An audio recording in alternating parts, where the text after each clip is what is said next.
So you also grew up here. Yes. And you're a early in transition trans woman. Mm-hmm. Yeah. How did that? How did you express yourself when you were younger? And did you have any problems like in school or anything like that? I wouldn't say I really had problems in school until I necessarily got into high school. Okay. Because that's when I feel like it's the worst, is kids like, I will say the generation I grew up in was definitely the whole generation of like, oh, dude, that's so gay. Oh, like, yeah, when right. The whole gay, I remember that. When yeah. the whole gay term was out, like, I remember, like, I'll be honest, like, a point when I was saying that with my friends, like, dude, that's totally gay. Like, Yeah. And there was a point where I was doing it just so that way nobody would know that I was trans. Okay. So they wouldn't look at you. Right. And okay. I wouldn't want to come off as like, oh, you dress really feminine. Yeah, I hate it. I really hated it when young people were saying that all the time. Right. I was like, what are you doing? Yeah. Are you gay? I would sometimes ask them. Right, like, yeah. Oh, are you homosexual? Right. Yeah. And I think No, it's just what we say.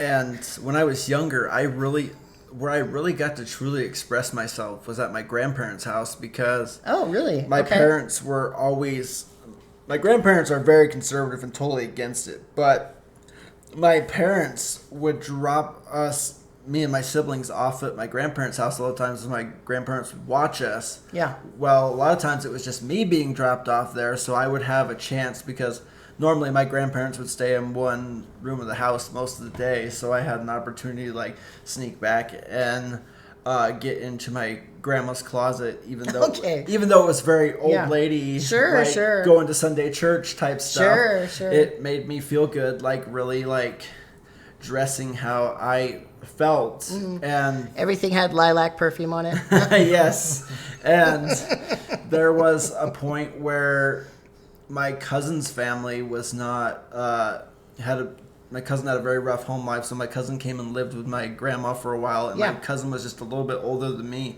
So while my cousin would be like at work or something, that would give me an opportunity to really sneak in her room and like try on some of her clothes and like her bras and stuff, and really like experience who I was. And So it sounds like you had a lot of freedom. yes, I did have a lot of freedom. And that was where I had my most freedom, because my childhood house, me and my brother shared a room. So it was very hard for me to really express who I was, because I was always in constant fear that my brother was going to walk in on me. And one sense of freedom I really got is when I was homeschooled for like half of a year in 6th grade, because I was terrified of going to middle school. Oh. So I was homeschooled. And Why are you terrified? What's going on? A lot of my teachers made me afraid of it in 5th grade. They're like, "Oh, just so you know, like middle school is way harder than elementary school." And I was like, "I am not going to middle school if it's that hard." And I didn't realize it was much easier than it was. But so you're just really sensitive, right? Okay. And while I was homeschooled, I got the opportunity to really have some good experiences, because my mom would go out during the morning before we started my homeschool, and so I'd get an opportunity to be home alone, and I could just like very sneakily go in my sister's room and try on a lot of her like play dresses that she had. Sure. She had like these princess dresses, and I would really try them on, and I would just feel this like, I didn't know what it was back then, but I was like, this is who I am. Like, I don't know what the term is or what it's called, but I was like, this is me. Yeah, some people call it queer joy or gender euphoria, just feeling really happy. Yes. Because there's this big narrative about, and it's true that people who are trans, et cetera, go through a lot of turmoil. And a lot of that has to do with discrimination. And like we've been talking about, a lot of bullying, et cetera, a lot of inappropriate behavior from Christians and et cetera. So, when you do find your joy, it's like, wow, I can be okay. I have some freedom here. So so it sounds like you had that sort of periodically. Yes, I did. I did. So I did kind of get to experience that when I would either be at my grandparents' or home alone. I would get to have those moments, and it was so great for me to really experience myself. And I mean, there was like, Did any of your peers know about this? Like, for instance, did you know about it, or? Actually, yeah. When there was a couple of times that I came over and we like sat in the hot tub and stuff like that, and I would leave my clothes there sometimes, and his sister would be like, "Oh, well, maybe Mallory has it."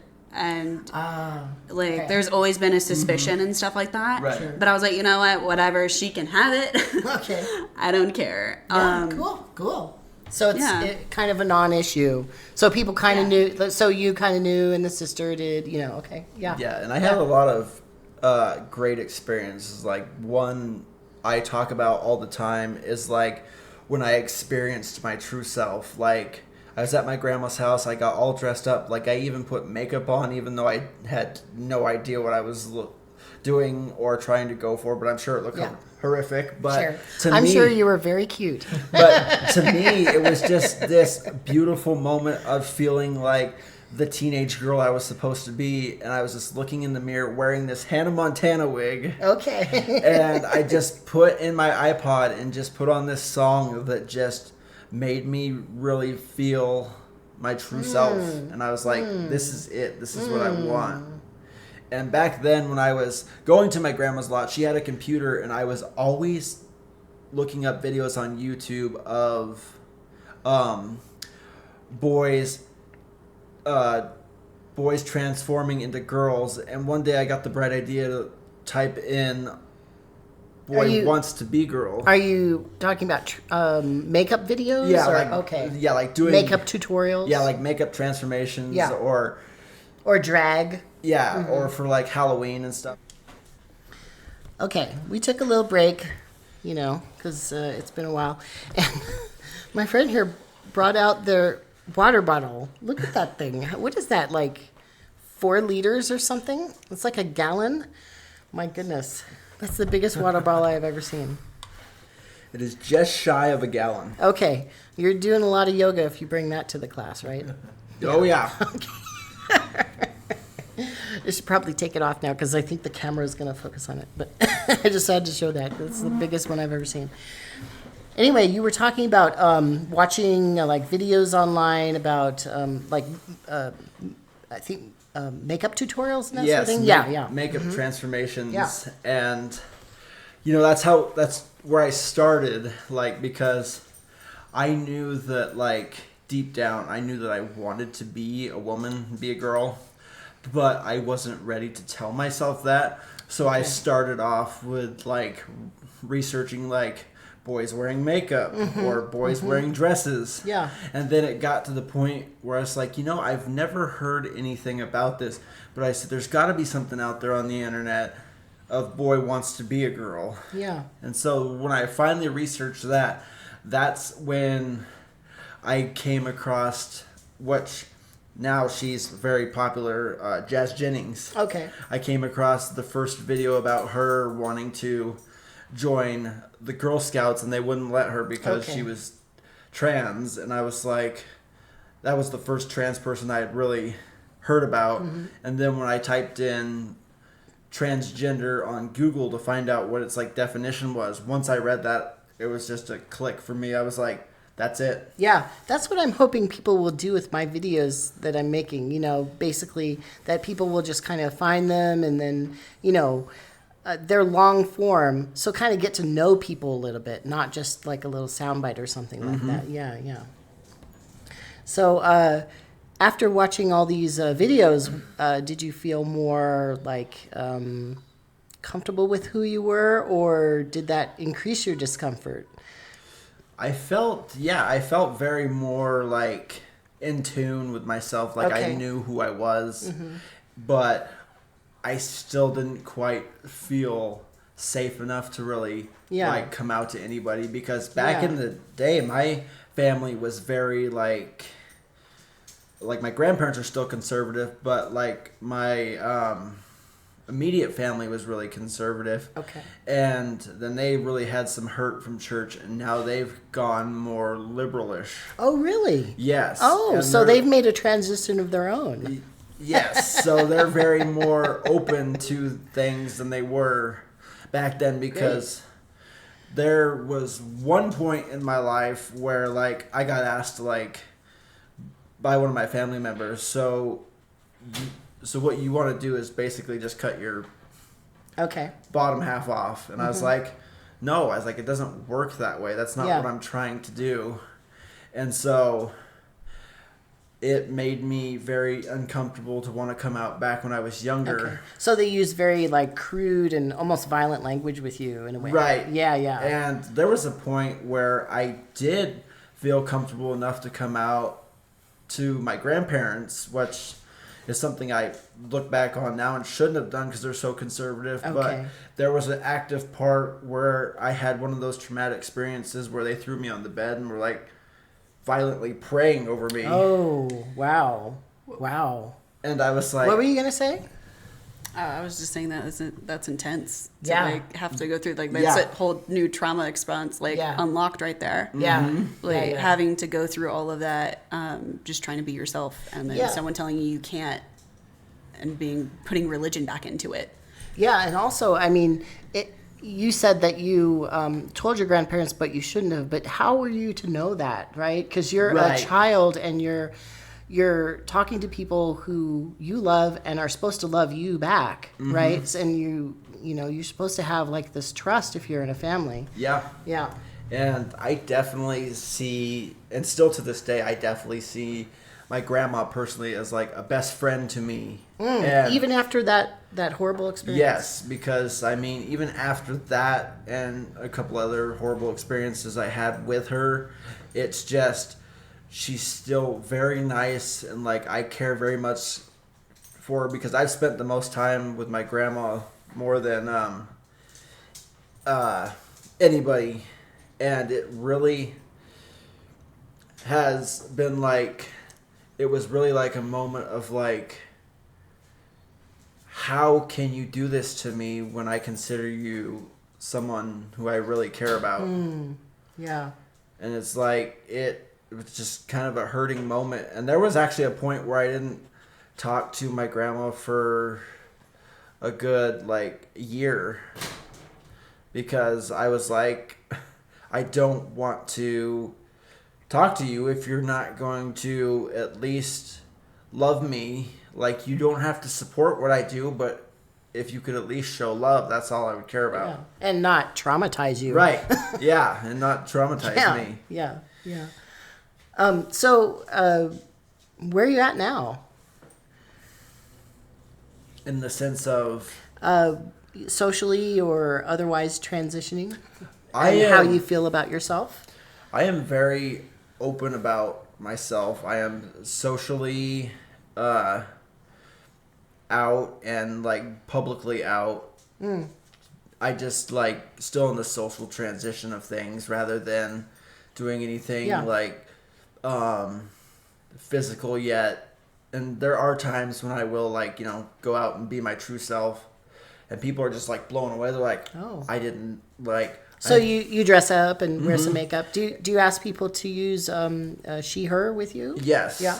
Yes. And there are people that are just like, wow, I didn't like I've had people tell me like, and they don't mean it in a non-supportive way, but I've had people tell me like, you make a very handsome man, but you also make a very beautiful woman. Like, Great. It's Great.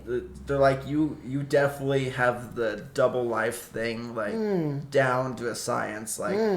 Like some people I show pictures of my feminine self and they're like, nice try, that's not you. And it's like, no, that totally is me. And they're like, that can't be you. That's like, and I even had a best friend one time that said, I'm worried. He's like, if you transition, what if I accidentally like find you on a dating site and swipe right on you? Well, And it's like, well, that just means it's working. yeah, sure.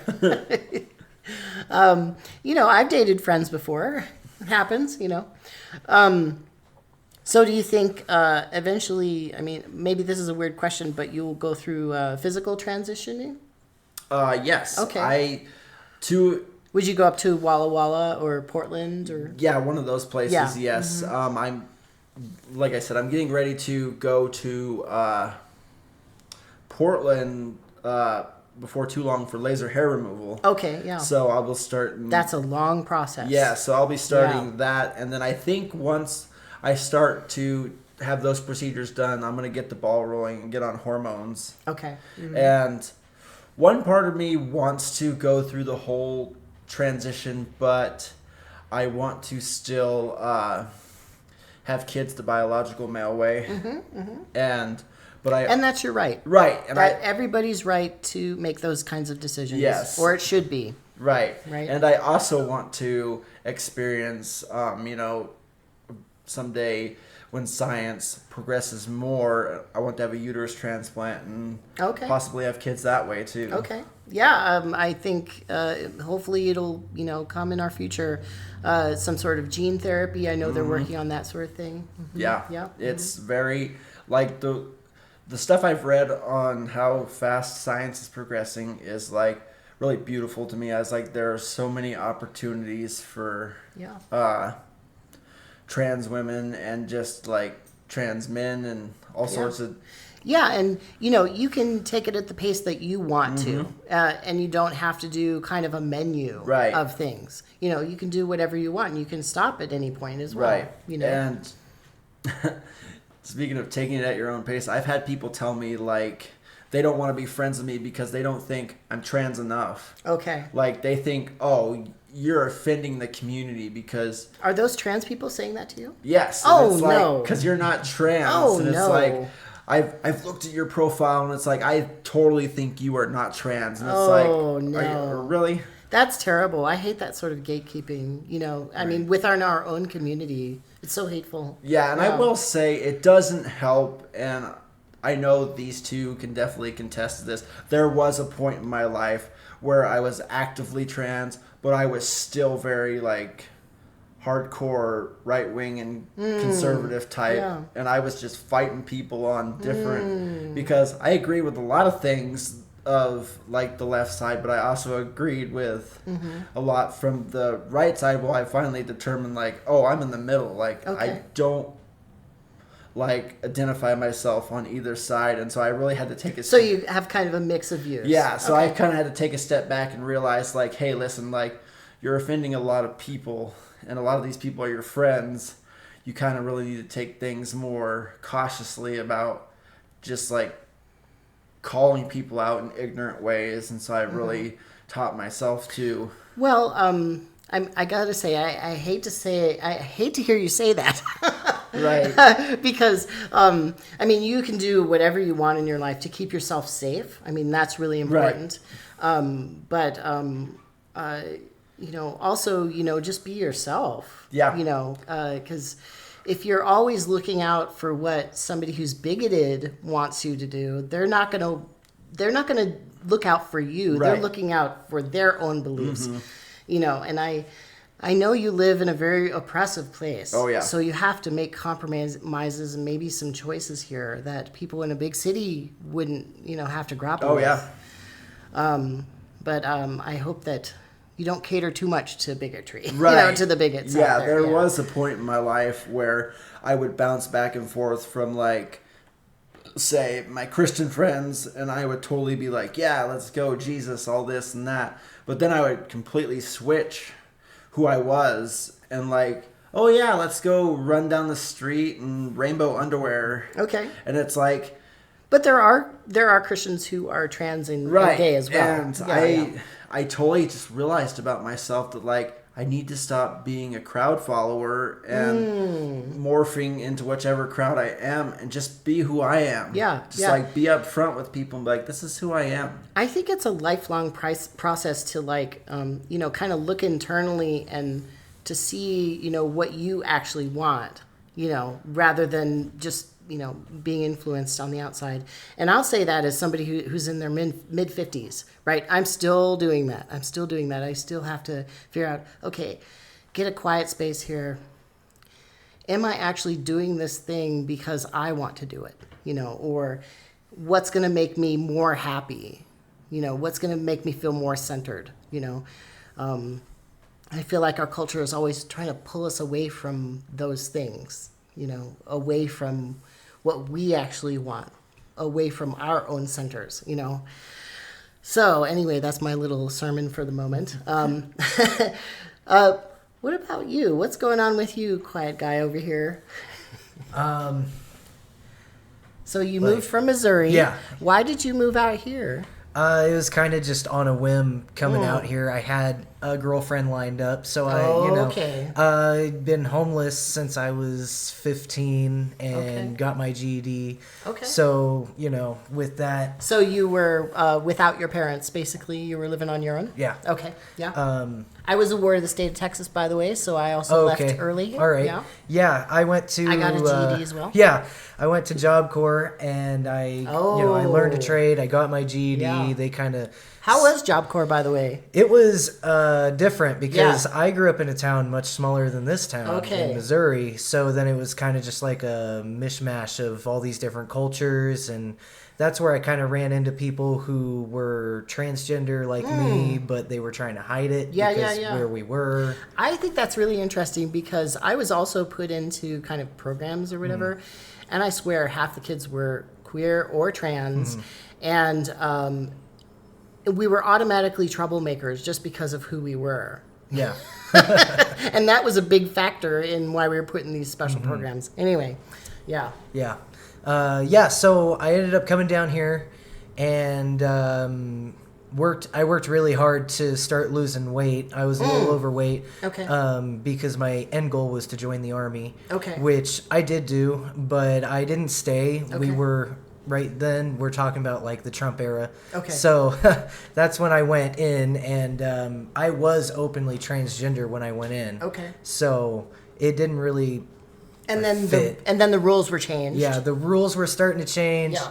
And it was so toxic. I had to get out of there. Okay. So you left of your own accord. Yeah. And, okay. Yep, I did, and came back home, and that's where I met my my wife. My Okay. friends set me up with Kat, so someone was looking after me. All right. Cool. But- Cool. You're like a queer trans power couple here. Yeah. In Eastern Oregon here. Yeah. We definitely get a lot of heads turned and stuff, especially when Sam was early into his transition, because it's like, it looks like he's walking around with this like tiny little boy pretty much, because most of the time I was just wearing men's clothes. Okay. And so they just didn't really know what to think of Sam. Okay. So they all just thought we were like huge dykes, and we actually had a couple people slur, saying faggot to us, and Interesting. like, Yeah, when I was a dyke, I was sometimes called a faggot. I was like, what do you think is going on here? really interesting. I had big breasts, too. It was like, okay. Yeah. Yeah. Maybe they were just fortune tellers or something, and they could tell how my future is. Right. Right. Ooh. Anyway. So you're married. So how's married life? Great. We're going to be on our second anniversary of marriage in August 13th. Yep. Yeah. We got 2 married years. Yeah. on Friday the 13th, Okay. which is Okay. awesome. I'm Yeah. a huge horror fan. How we met was Sam's friend and stuff like that invited me to the house party and stuff. She was really trying to get us like hooked up together and everything. Why was that? Because she's We were like, oh, both- you're a non-binary like lesbian, right? And I was like, that's not how it works. But whatever. And a butch goth. Yeah. Well, we were both down a wrong, not a right path, so they thought, let's Okay. put these two toxic people together and see what happens. Or just very interesting Yeah, people. exactly. Yeah. And so she was just like, oh yeah, like here's this trans guy, like you'll really like him. And I was like, yeah, I do really like him. I was like Facebook stalking him for a while before he got out of basic. Okay. And stuff. So when she was like, yeah, come to this house party, I was like, yeah, sure, maybe. And I was like, yes, thank you so much. Like, So you were excited. being nonchalant. Yeah, I was. Okay. Okay. And Oh yeah, whatever. I'll come to the party. Sure. It was so funny because like we went, Sam got dropped off at their house and stuff.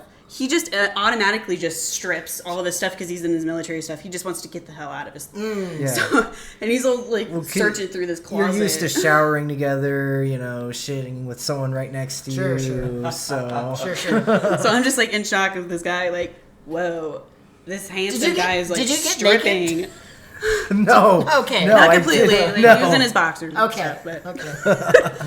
I just wanted that shit off. Okay. Yeah. Sure. it just like kind of like surprised me, and I was like, oh, you're eccentric and stuff. And it was just really interesting because like we started talking at the house party, and he was like, oh, I want to know about your life story. And I was like, no, you don't. You do not. And he's like, I want to know. I was like, fine, if I tell you my life story, then we're friends. Yeah. And you can't get rid of me. Yeah. Okay. And you both have, it sounds like, really intense life stories. Yeah. Yeah. Yeah. And we I stayed think up. there's a table of us here. Yeah. We ended up staying up until like 4 o'clock in the morning just talking. Oh, that's nice. That's Yeah. nice. Yeah. And so ever since, we just haven't left each other's side. Yeah. Yeah. Great. Yeah. Yep. It's kind of weird that the toxicity like really canceled it out. Right. It is. Both Actually, toxic people. I don't think toxic is actually the right word. Now, other people on the outside might have had some bad feelings about y'all, but you all have obviously been through some stuff. You're obviously very loving towards each other, and just, I mean, I'm just going to say it, you're survivors. Yeah. Right. So whatever toxicity was what you had to deal with, right? And you've obviously transformed that. Yeah. Yeah. Yeah. Well, we definitely, we chose together to grow together. And like I was using really heavy, Sam was drinking really heavily, and we decided that we were going to cut down on that. I ended up getting clean, actually finishing school and graduating. So, yeah, and he was the biggest supporter I've had in my life. To graduate and do the things that I wanted to do. We were actually part of doing a movie. We did makeup for this movie that's coming out soon called Out of Character. Oh, okay. And I wasn't going to do it because like I was What's it beginning. It's about like LARPing and kind of The Office meets LARPing. Yeah. What is LARPing? LARPing is live action role play. Okay. So like D&D, Dungeons and Dragons, like reenacting that in person. Okay. So it's like that. So it's a movie about that culture. Yeah. Okay. Definitely. And kind of like the sickness of COVID kind of mixed in with it. It's hard to explain, but Sure. Well, I'm imagining that COVID really restricted some of those activities. Like, I know that I haven't really been to this sort of thing. I went to one conference like this once. Actually, the conference was going on at the same time as I was going to another conference. So I just kind of saw people. But I'm imagining just like how some gay bars have kind of are going out of business. And, a lot of barbecue places around the U.S. have gone out of business. And people have been kind of isolated with COVID. I can imagine probably a lot of these communities, these smaller communities, also they just didn't get together and have fun, have conferences. Right. Yeah. So it was. I had no motivation because like I got sick with Hodgkin's lymphoma pretty early, and I just didn't have any motivation. And he was like, "No, you need to do it. You're amazing at it. This is your passion. I don't care if you don't have any motivation. I'll do it with you." And I was like, okay, fine. If you do it with me, we'll do it. Is this an Oregon production? Yes. Okay. Yeah, it's a for the Eastern Oregon Film Festival. Oh, great. Yeah. Great. So it's a small scale movie. So they probably have some local grants and. Oh, yeah. Yeah. Great. Yeah. Great. Mainly a lot of out of pocket. The producers have put in so much money into it and stuff. And I like to see those sort of rural art initiatives, or even. I believe, who was it? Nick Cave was doing something in Detroit. Like, people think of Detroit as this decaying place. Right. But there's also a burgeoning art and agricultural movement there. Yeah. Oh, yeah. So hopefully it'll be coming out this October during the film festival. And hopefully we'll win. Yeah. Like, I think we will. We put so much work into it, and, like, the filming of it is such high scale. And they put so much passion and so much amazing people in it. What did you dress up as? I I didn't dress up as anything. I was just the makeup artist. So I've done all of the makeup for it. Same with Sam. I did learned. the makeup on the main character of the show. Yeah. Okay. So Mr. Quiet Guy is a makeup artist. I only started to help Kat out, so. Yeah. Okay. It was a lot for me to do about 50 people and stuff, so I needed someone to help with blending and stuff like that. And at one point, I just realized that he was getting so good at it that I was like, you know what? Here's your own batch of people. Okay. Do it. I don't want to pay attention to it. Okay. So I'm going to pay attention to these people. The main character that we both worked on, we spent about a whole month working on this mask that we put together. And that was a lot of fun. So yeah, if you guys want to come and see it, it's going to be at the film festival in Grande. What's the name of it again? Out of Character. Out of Character. Okay, I'll definitely put a link to that. Probably this video will come out afterwards, just because I've done a lot of interviews, so I have to edit and upload, and it'll take me a while. Do you think that I've met other trans and non-binary people who are involved in LARPing and makeup and costuming. Do you think that comes out of like your identities a little bit? I think anybody really in part of the community are very creative people. I just think that that's who we are, and it's just a way for us to express ourselves. Like there's tons of people, like people in general are just creative. Yeah. So I think that, no matter what, people, no matter what your gender is or anything like that, your orientation and stuff like that, people are just creative. Yeah. And I don't really think that's a part of like what you are or who you're going to be. People are all just going to try to express themselves in any way they can. Yeah. It seems a little bit more open though, like to expressing different kinds of gender. Like there's something called crossplay, for instance. Yeah, definitely.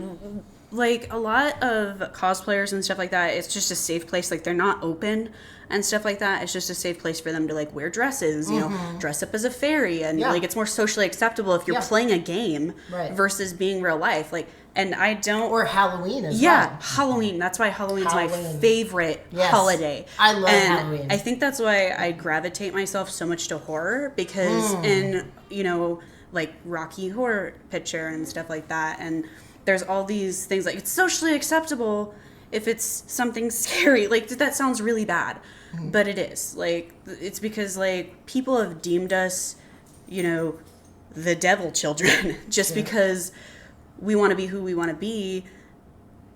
It's just insane that why we have to be comfortable in this. Well, also I'm taking your point too that there's lots of cis and also straight people who are also doing this. So it doesn't necessarily mean that you are like have to be trans or non-binary or whatever to be doing this stuff. It's kind of everybody's kind of doing it, and some of it is a serious exploration, some of it is not, some of it is playful, and I think that's great too. Why it doesn't have to always be serious. Yeah. Well, and I feel like no matter what your gender orientation is and stuff like that, you should always express your masculine or feminine side. That's we're humans, okay? We have all these different sides of us, and we should explore it. We should stop focusing on the toxic manolicity of you have to be manly and you can't cry, and women are emotionally unstable and stuff like that. Like we need to move away from that and look at each other as people. Yeah. And just as a whole, we just all want to be equal, and that's what we are. We're equal people. Yeah. We all have the same feelings, the same, bodies, if you think it or not. We do. Yeah. We're human. And, we all are human, and we also all deserve the same rights, right? Exactly. Yeah. Unfortunately, what's happening right now, not so much in Oregon, although locally you might be having some trouble, as you've been saying. A lot of state legislators and, are trying to propose bills that take away our rights. And that is happening in some places, unfortunately. And the first people they're going after are kids. Yeah. Right? The most vulnerable kids in the country. I mean, it's so shameful what we're doing here, in this country. I'm glad that you're here in Oregon and you have some good state laws. That I'm hoping that offers you some protection. It's too bad that the local government is so oppressive, though, and also some of the churches. It sounds like, and some of the people who've come out to BLM protests and that sort of thing and done awful things. Well, I feel like, the more of us, like, we just stay quiet because, we don't want to be attacked. Yeah. And I feel like the more that we're boisterous and people loud. are shooting off guns. And, And the fear of it and stuff. But the more that we're vocalized and we're like, hey, we're here, and they get to know us more, I feel like that will help our community realize. Yeah. And that's why I really appreciate that they did, the LGBT community walk and stuff of pride and all that. I feel like the more that we go through this process of, hey, we're here, we're part of your community, please understand that, we're the same people that you've always known. It's just now a fact about us. Yeah. You know people better. Yes. Yeah, and you're I mean, it's obviously kind of a dangerous situation, but you're brave enough to be yourselves in this community that is more oppressive. And you're not from here, but you're married to somebody who grew up here and you grew up here as well. I mean, you can't get more local than that, than growing up here and living here. Yeah. The most thing that I don't understand is when you know somebody for years, right? And then once you tell them that, you're transgender, non-binary, gay, whatever, and they just have this different view of you. Like you're a totally different person and that you've lied to them somehow and you're deceiving them. I don't understand that at all because it's like, it would be like if I reacted to you telling me that you were Christian. Oh my God, you're Christian? Yeah. How dare you not tell me? Why are you lying to me? But that's the way also I see it. When you're telling somebody, finally, it's like you're giving them a gift. You're trusting them, and even if maybe you don't trust them, you're still trusting that somehow there's a better connection, at least between you two. Know, or at least you're taking up some more space about who you are. So I gotta applaud y'all. I mean, really, from what you're saying, this is a tough place. It's a beautiful, absolutely beautiful place, and it sounds like you have a lot of deep connections here, and you're obviously, it sounds like maybe you're thinking of leaving. I think we're gonna stay. Yeah, okay, you might stay. We're thinking about it. Okay, so it's kind of up in there a little bit, but you're from here. You grew up here. You have family ties here, although that's tenuous. You have church that you're involved with. Right. It just sounds really tough. But it sounds like, too, you have a community here. Mm-hmm. Yeah, even though it's small. Yeah. And I did want to mention one thing about the what I experienced with my church. I kind of noticed... Can you talk down a little bit? Yeah. I noticed kind of that... With the whole church thing, it was kind of like the way, to use an example, it's kind of like the way that non-health food companies try to market their foods as being healthy. They just use fancy buzzwords. Okay, or they say natural, which means nothing. Right, and basically, I feel like what they were doing was just throwing out these scary words without giving people any definition or research on what the word was. They're just throwing out these scary buzzwords, and then people in the church are like, oh, I got to keep my kids away from that. I don't know what that is. Right. Yeah, and these are the same tropes that they used against gay people, right? Like 20 years ago plus, So they're just... lavender scare. Yeah, they're just recycling it for trans people. The total thing about is that people don't do their own research. And especially like if they have somebody and their family and stuff like that, and it's when it comes to religion mainly teaches you to turn a blind eye, turn the other cheek, but yet they think that they can judge, even though they keep saying the saying of, the only person that can judge is God, right? And so I feel like people use religion as a weapon because they're unstable with themselves. Yeah. And I don't feel like people purposely do it. in any way. I feel like it's something that they learn through their family and through their culture, that's what you do. You don't do your own research. You listen to your priest and to your church and whoever is doing the sermon, and telling you what your belief should be. But like I said earlier, finding what you actually believe is important. It's no excuse to just go along with whomever, right. And to not, when people are doing something wrong, does that mean, oh, well, a lot of people are doing it, that means I need to go along with it too? No, that is not what that means, Right, and it's still wrong if a crowd is doing it. Right, and that's why, I really feel like if people, they tell me they're like, oh, you're a devil worshiper just because, I'm Wiccan. Okay. And, which isn't true and stuff like that. Not at all. Wiccans don't believe in the devil. It's only Christians that believe in the devil. Yeah, exactly. And just because I have, these special rocks that I believe that heal me, and, these things, it's just ridiculous.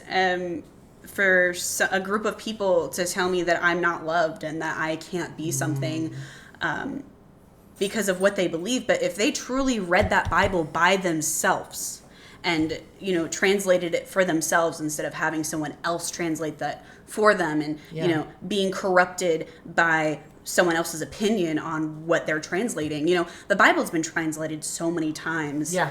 And stuff like that. We really truly don't know what's exactly in it. That's why it's so important, if you're an ally, to show that you're an ally, to reach out to people who are trans and queer living in rural places. If you are an ally, tell them and show them, wear something that says, that you're, an ally or something like that, because it is so important, because the default is that people aren't allies in a place like this. So it's really important to grow that community. It's not just incumbent upon queer and trans people to be out and to be vocal about these issues. It's important also, if you're an ally, to do that. Okay, so we took another little break again. And so just to kind of round out the interview, we were talking a little bit about allyship. And so I was wondering how people in, rural communities who are maybe in the trans community, because obviously there's some enmity within the trans community, like, gatekeeping who's trans enough, for instance, which is so strange. I don't like that. And then also what cis and straight allies can do. To show that they are actually allies. Is it raining? Yeah. It is. Oh my goodness, I can hear it so loudly right now. That's crazy. It is just dumping out. That is wild. Welcome to the Grande, Oregon. Welcome to the Grande. Okay. The weather is bipolar here, so Yeah. I did notice the weather moves in really quickly too. Yes, it does. Yeah, I was in Baker City yesterday, which the city I think is ironic or something. It's a very small town. Anyway, not to talk shit about it, but it's a really lovely little town. And suddenly the sky was just dark, and I was like, what's going on here? It was like out of a movie or something. But anyway, so back to allyship. What do you think? Any last thoughts on that? Something that I can put in there is how to be a good ally. Just ask questions and familiarize yourself with not only your friend's process, but the community itself. What are good questions though? Because I can imagine that some questions might be a little bit too much. Well, I feel like you can set that boundary for yourself. It's different for everybody. Yeah. Sure. Growing up, I had someone tell me that, it's our job to educate people because it's not their process that they're going through. They don't know. Okay. So it's our job to educate them on what's right and what's appropriate and what's inappropriate. Okay. My coworker is a veteran, and he had to set that boundary with someone that we were trying out as a coworker because she asked him if he had ever been shot in a war zone. It's not appropriate. Okay. All right. Yeah. Yeah. So I think it goes along the similar lines as have you had bottom surgery? You determine whether that's appropriate or if you want to share that information, on your own accord. Mm-hmm. Yeah, I agree with that. I think that is not a question that maybe a stranger should ask, just a person, that they just met, for instance. Because just think, would you ask anybody else in the world about their genitalia, for instance, or what kind of what kind of surgeries that they've had? It seems like a weird question. Now, maybe if somebody is a very close friend or something like that, that may be something that would be okay to ask, but maybe not even, because it's somebody else's business. Right. Mm-hmm. Yeah. And Yeah. I personally, I think I've had a lot in this situation, and I know you've told me you've had some experiences where you have friends that are really good allies, and they're just curious, and they're like, you tell them like, oh, I bought this new prosthetic, and they're like, oh, can I see pictures of it? And it's like, no, like I don't feel comfortable showing you that. Like, yeah, people might be open about their identity, but maybe not some things about it. Yeah. Right. Yeah. And it's just one of those things where it's like, no, I'm not going to send you pictures of my bottom area. Right. Even though technically it's covered, but not. Yeah. That's none of your business. Right. Anyway, do you have anything to say about that? The thing that I look mainly into allies is the fact that, like, what kind of jokes they're telling you. Because some jokes can be really hurtful. And, like, with my family, with being not... So, my birthday is January 11th, 2001. Okay. So, binary. Okay. So, they always make jokes about that. Like, oh, yeah, you've always been binary from birth. So, ones and zeros. Yeah. Okay. Which is, yeah, it's kind of a funny joke, but it makes me feel kind of ostracized from the family. Like, I don't know, it makes me feel really uncomfortable when... Sure. And I'm just now starting to make that joke, take it back and empower it. But when other people, I just look and hear the things that they joke about, because sometimes it's not an appropriate thing to say, because it seems kind of hateful, and they mean it as like a funny type of thing, but because they're curious, or they're trying to gauge your boundaries, or push them a little. Yeah, or push them, or trying to get information out of you when they could just literally ask questions. So, like what Sam said, just ask questions. Like, it's the best thing you can do. Don't make jokes around it or pussyfoot around it, because it's uncomfortable for us, because it makes us feel like we're not human. Right. So it sounds like what you're saying is, don't be passive aggressive about it. Just ask. Just ask. Yeah. Some people are very private, though. Some trans people, and they've talked to people so much that they get tired of it. They get tired of questions. So if you're a trans person out there, and you don't feel like educating people, that's also your right. It shouldn't be demanded. Right. It shouldn't be demanded of trans people to educate people, because there's also the internet. You can look stuff up. There's really good resources out there, and I'll link to some in this video. Universities are often good places, LGBT centers, that sort of thing. Activists often have to deal with a lot of questions about trans people. So I think that's a pretty good place to end. Any just last thoughts, do you think? Yeah. One thing I know we didn't talk on it much, but one thing I can highly recommend, and I always recommend, if you're not religious and you want something that you can reach out to, definitely reach out and get some form of therapy. Therapy is always a good option to help. Yeah. Therapy helps a lot in really rounding out yourself. And it gives you a safe space if you don't feel safe in your home life to be like, hey, listen, these are my feelings. I feel this way, but I'm afraid to tell my family. Yeah, and I would suggest, too, if you're looking for a therapist, you ask the trans people around you or queer people around you for recommendations, because not all therapists are going to be gender affirming or, okay with LGBT people in general. Yeah. So, here, especially, you have to know who to talk to, what therapist to talk to. Well, even in cities, too. Even in cities. What surgeons to go to get, whatever you want done. Yeah, you have to know who to talk to. Yeah. It's often the queer and trans community that are your best resources for that sort of thing. Yeah, definitely. And I like that suggestion about therapy. Yeah, because it brings it away from your own relationships, and somebody can look in and see, oh, is this all right? Mm-hmm. working for you? You know? And it gives you a break from your inner circle and really feeling like if you're really feeling stressed in your inner circle, like you need that one person that's not in your circle that can really like gauge your feelings and be like, well, here's what I think you should try. Yeah. Some positive coping strategies. And I will say this on the therapy aspect. When I was first looking for therapists, like I was looking for specifically trans-related therapists in like the Portland area. And I know it's a bit of travel from where we're at here, but I wanted... Were you able to do that through telehealth, though?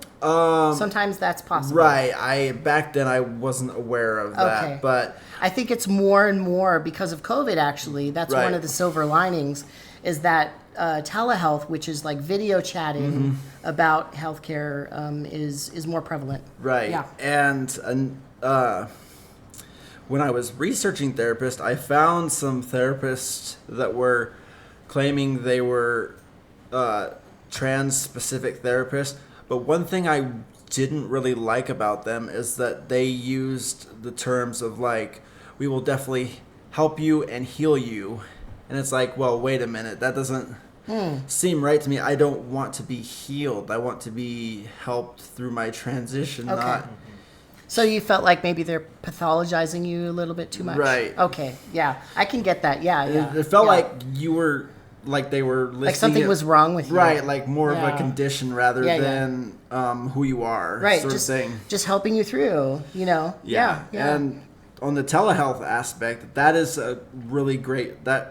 Like, I know it got really more pronounced in COVID, and that's one of the things I'm glad from COVID is that we got more telehealth out there, and especially helpful in a place like this, right? Yeah. And it makes things a lot easier for people who aren't comfortable with like in-person or video chatting. Like, say someone's more comfortable with just voice talking, that's really great too. That's a great option. Yeah, I know a lot of there's suicide lines are sometimes going to text instead of even a voice call, which is helpful for some people because they don't like to talk, but they like to text. I really like that 911 has gone to text too because it's a more sleek way to be like, hey, I'm not in a safe space. I need some help. Right.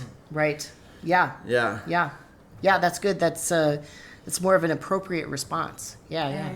You have anything else you want to say? Yeah, I just want people to know that when people transition and stuff like that, it's not a doctor just, being like signing off and being like, here you go, here's your new body. Here's the magic wand. Yeah. No, it's a lot of process. Yeah, and I have watched my husband go through this process for a couple of years. Yeah. And therapy is the biggest one.